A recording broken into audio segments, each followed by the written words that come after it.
کون سے لوگوں کے لیے صلح ہے؟ میرے عزیزو، فرشتوں کے گیت میں ایک افرسودہ پہلو بھی موجود ہے۔ خدا کی صلح ان لوگوں کے لیے ہے جن سے وہ راضی ہے۔ یہ صلح ان کے لیے ہے جنہیں وہ پسند کرتا ہے۔ بغیر ایمان کے اس خدا کو پسند آنا ناممکن ہے۔ لہذا اس کرسمس اور بڑے دن پر ہر شخص کے لیے صلح یا اطمینان بخش پیغام نہیں۔ خدا یسوع سے فرمایا سزا کے حکم کا سبب یہ ہے کہ نور دنیا میں آیا اور آدمیوں نے تاریکی کو نور سے پسند کیا، اس لیے کہ ان کے کام برے تھے۔ یوحنا 3:19 ہے۔ یا جیسے بزرگ شامعون نے یسوع کو دیکھا، یہ اسرائیل میں بہتوں کے گرنے اور اٹھنے کے لیے اور ایسا نشان ہونے کے لیے مقرر ہوا ہے جس کی مخالفت کی جائے گی تاکہ بہت لوگوں کے دلوں کے خیال کھل جائیں۔ لوکا 2:34 اور 35 آیت کا اگر مطالعہ کریں تو وہاں پر لکھا ہے بہت سے لوگ کرسمس کے سرد اور دھند اور لو دن کو دیکھتے ہیں اور انہیں اس میں پسند آنے والی کوئی بات دکھائی نہیں دیتی، بلکہ انہیں وہ نشان نظر آتا ہے جس کی مخالفت کی جائے گی۔ وہ اپنے گھر آیا اور اس کے اپنے نے اسے میرے عزیزوں قبول نہ کیا، لیکن جتوں نے اسے قبول کیا اس نے خدا کے فرزند بننے کا حق بخشا، یعنی انہیں جو اس کے نام پر ایمان لاتے۔ یسوع نے صرف اپنے شاگردوں کے لیے فرمایا تھا کہ میں تمہیں اطمینان دیے جاتا ہوں، اپنا اطمینان تمہیں دیتا ہوں، جس طرح دنیا دیتی ہے میں تمہیں اس طرح نہیں دیتا۔ تمہارا دل نہ گھبرائے اور نہ ڈرے۔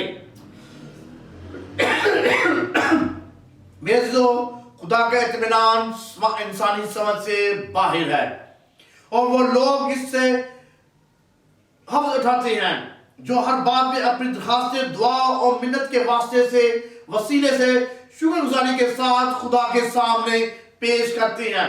میرے عزیزو، خدا کے اطمینان کی تجوری کو کھولنے والی کنجی میرے عزیزو یہ ہے کہ اس کے وعدے پر ایمان رکھا جائے۔ اس لیے پولس دعا کرتا ہے کہ بس خدا جو امید کا چشمہ ہے تمہیں ایمان رکھنے کے باعث ساری خوشی اور اطمینان سے محمور کرے۔ رومیہ 15:13 ہے۔ لہذا جب ہم خدا کے وعدوں پر بھروسہ کرتے ہیں تو ہمیں خوشی، اطمینان اور محبت ملتی ہے اور اس سے خدا کی تمجید ہوتی ہے۔ میرے عزیزو، آج میں بالا خدا کی تمجید ہو اور زمین پر ان آدمیوں میں جن سے وہ راضی ہے صلح۔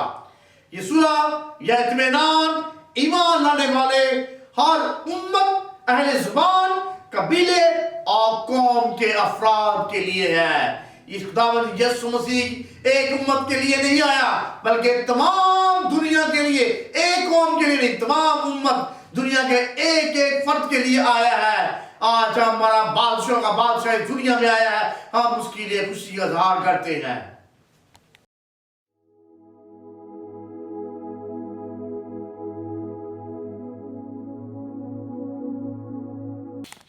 ساتواں دن، متی 2 اس کی پہلی اور دوسری آیت میں لکھا ہے جب یسوع ہیرودیس بادشاہ کے زمانے میں یہودیہ کے بیت لحم میں پیدا ہوا تو دیکھو کئی مجوسی پورب سے یروشلم میں یہ کہتے ہوئے آئے کہ یہودیوں کا بادشاہ جو پیدا ہوا وہ کہاں ہے۔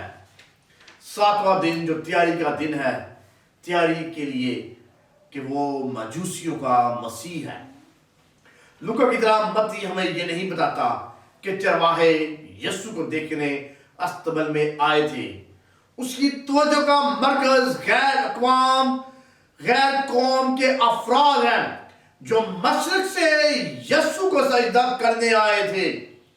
لہذا متی رسول اپنے انجیلی بیان کے آغاز اور اختتام پر یسوع مسیح کو نہ صرف یہودیوں کے لیے بلکہ تمام غیر قوم کے لیے مسیح کی حیثیت سے پیش کرتا ہے۔ یسوع کی پرستش کرنے والے پہلے افراد شاہی دربار کے صاحب، نجومی یا دانشور تھے جن کا تعلق اسرائیل سے نہیں بلکہ مشرق سے، شاید بابل سے تھا۔ وہ غیر قوم سے تعلق رکھتے تھے اور پرانے عہد نامے کی رسمی شریعت کے مطابق وہ ناپاک تھے۔ متی کی انجیل کے اختتام پر یسوع کے آخری الفاظ یہ ہیں: آسمان اور زمین کا کل اختیار مجھے دیا گیا ہے، بس تم جا کر سب قوموں کو شاگرد بناؤ۔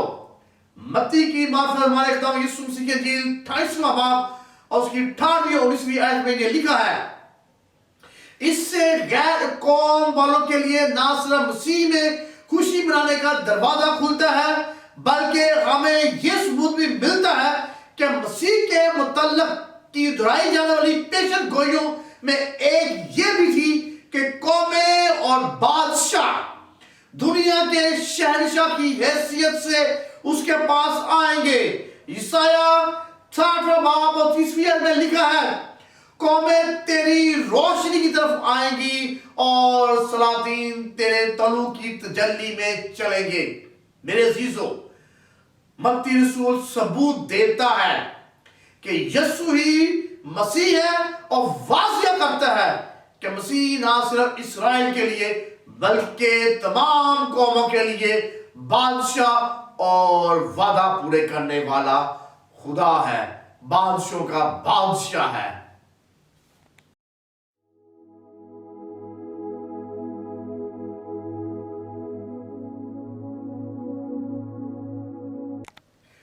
آٹھواں دن، یہودیوں کا بادشاہ جو پیدا ہوا ہے وہ کہاں ہے؟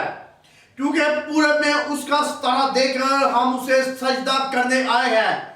متی رسول کی معرفت ہمارے نبی یسوع مسیح کی انجیل 2 باب اور 2 آیت میں لکھا ہے۔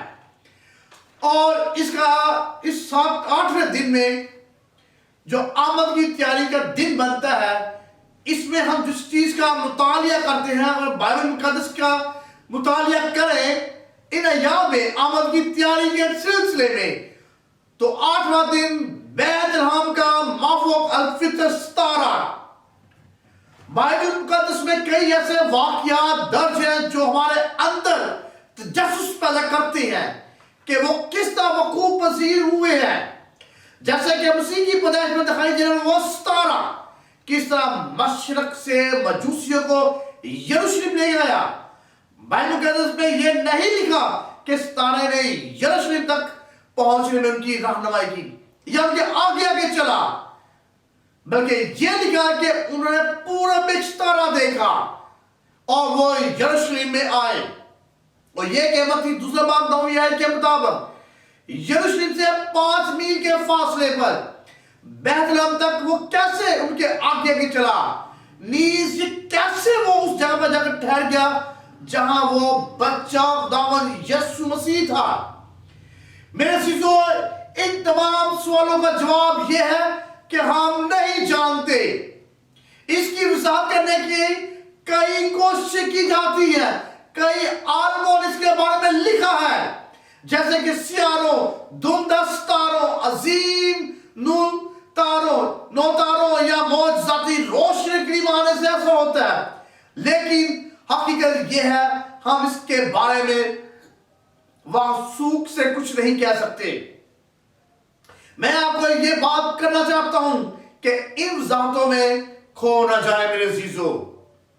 اپنی توجہ ایسی وضاحتوں پر مرکوز نہ کریں جن کا حاصل کلام صرف غیر یقینی ہے اور ان کی روحانی اہمیت ہمیں کچھ بھی نہیں دے سکتی۔ میں آپ کو ایک خبردار کرنے کے لیے ایک مثال دینا چاہتا ہوں۔ جو لوگ ایسی باتوں پر توجہ مرکوز رکھتے ہیں کہ اس طرح کس طرح رہنمائی کی کہ بحر کلزم کیسے 2 حصوں میں تقسیم ہوا، آسمان سے من کیسے گرا، یونا مچھلی کے پیٹ میں کیسے زندہ رہا اور چاند کیسے خون ہو گیا، وہ عموماً ایسے لوگ ہیں جن کے متعلق میں یہ اور بھی خدا کے خادم کہتے ہیں کہ وہ ذہنی یا غیر اہم باتوں والی ذہنیت رکھتے ہیں۔ ایسی باتوں میں آپ کو خوشخبری کی اہم اور مرکزی باتوں کی غیر شادمانی نہیں ملے گی، جیسے کہ خدا کی پاکیزگی، گناہ کی کراہیت، انسان کی بے بسی، مسیح کا کفارہ، صرف ایمان سے راست باز چھایا جانا، روح القدس کا پاک کرنے والا کام، مسیح کی آمد ثانی کی شان و شکر اور آخری عدالت۔ وہ لوگ ہمیشہ کئی ایسی